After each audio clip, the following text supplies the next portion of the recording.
ನಟ ಕಮಲ್ ಹಾಸನ್ ಅವರ ಕನ್ನಡ ಬಗ್ಗೆ ವಿವಾದಾತ್ಮಕ ಹೇಳಿಕೆ ವಿಚಾರಕ್ಕೆ ಸಂಬಂಧಪಟ್ಟಂತೆ ನಟ ಕಮಲ್ ಹಾಸನ್ ಅವರ ವಿರುದ್ಧ ಬೆಳಗಾವಿಯಲ್ಲಿ ಪ್ರತಿಭಟನೆ ನಡೆದಿದೆ.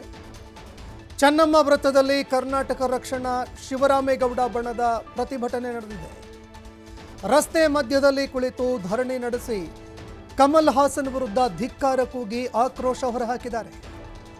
ಚೆನ್ನಮ್ಮ ವೃತ್ತದಿಂದ ಡಿಸಿ ಕಚೇರಿವರೆಗೆ ಪ್ರತಿಭಟನಾ ಮೆರವಣಿಗೆ ಕೂಡ ಮಾಡಿದ್ರು. ನಟ ಕಮಲ್ ಹಾಸನ್ ಅವರು ಕ್ಷಮೆ ಯಾಚಿಸಬೇಕು, ಅವರ ಹೇಳಿಕೆಗೆ ಸಂಬಂಧಪಟ್ಟಂತೆ ಸ್ಪಷ್ಟೀಕರಣ ಕೊಡಬೇಕು ಅಂತ ಕರ್ನಾಟಕ ರಕ್ಷಣಾ ವೇದಿಕೆ ಪ್ರತಿಭಟನೆ ಮಾಡ್ತಾ ಇದೆ. ಶಿವರಾಮೇಗೌಡ ಬಣದ ಪ್ರತಿಭಟನೆ ನಡೀತು.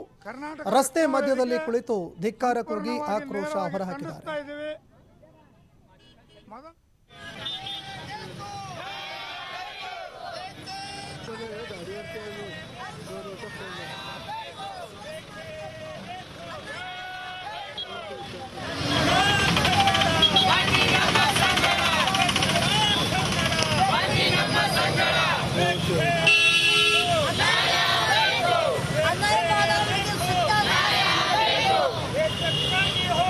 ರಾಜ್ಯದ ಹಲವಾರು ವರ್ಷದಿಂದ ಹೋರಾಟ, ಕನ್ನಡ ಶಕ್ತಿ ಏನನ್ನುವಂತ ಈ ಹೋರಾಟ ನಿರಂತರವಾಗಿ ನಡೀತಾ ಇದೆ.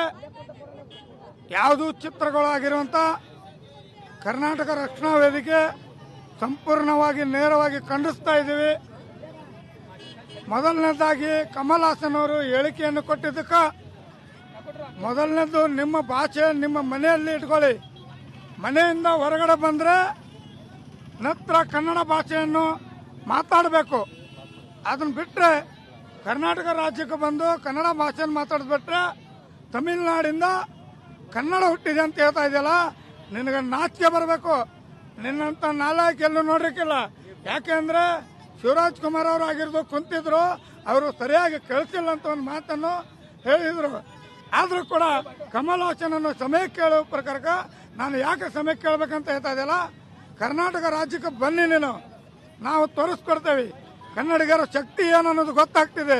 ನೀನು ಕ್ಷಮೆ ಕೇಳೋರಿಗೆ ಈ ಹೋರಾಟ ನಿರಂತರವಾಗಿ ನಾವು ನಿಂದಿರುತ್ತೋದಿಲ್ಲ. ತಮಿಳಿನಿಂದ ಕನ್ನಡ ಹುಟ್ಟಿದೆ ಅಂತ ಹೇಳ್ತಿ, ಕರ್ನಾಟಕದಿಂದ ತಮಿಳು ಹುಟ್ಟಿರಬಹುದು, ಅದನ್ನು ನೀವು ತಿಳ್ಕೊಳ್ಳಿ. ನೀವೇನಾದರೂ ಕನ್ನಡಿಗರ ಸುಮ್ಮನೆ ಕುಂತಿರಬಹುದು ಅಂತ ನಾವು ತಿಳ್ಕೊಂಡಿರ್ಬೋದು. ನಿನಗೆ ಸುಮ್ಮನೆ ಬಿಡೋದಿಲ್ಲ. ನೀವು ಒಂದು ವೇಳೆ ಬೆಳಗಾವಿಯಲ್ಲಿ ಚಿತ್ರಮಂದಿರಕ್ಕೆ ಯಾವುದೂ ಸಿನಿಮಾ ರಿಲೀಸ್ ಕೂಡ ಆದರೆ ಆ ಚಿತ್ರಮಂದಿರನ್ನು ಹೊಡೆಯುವಂಥ ಕೆಲಸವನ್ನು ಕರ್ನಾಟಕ ರಕ್ಷಣಾ ವೇದಿಕೆ ಮಾಡೇ ಮಾಡ್ತೇವೆ ಅಂತ ಈ ಮುಖಾಂತರ ನಾನು ಎಚ್ಚರಿಕೆಯನ್ನು ಕೊಡ್ತಾ ಇದ್ದೇನೆ.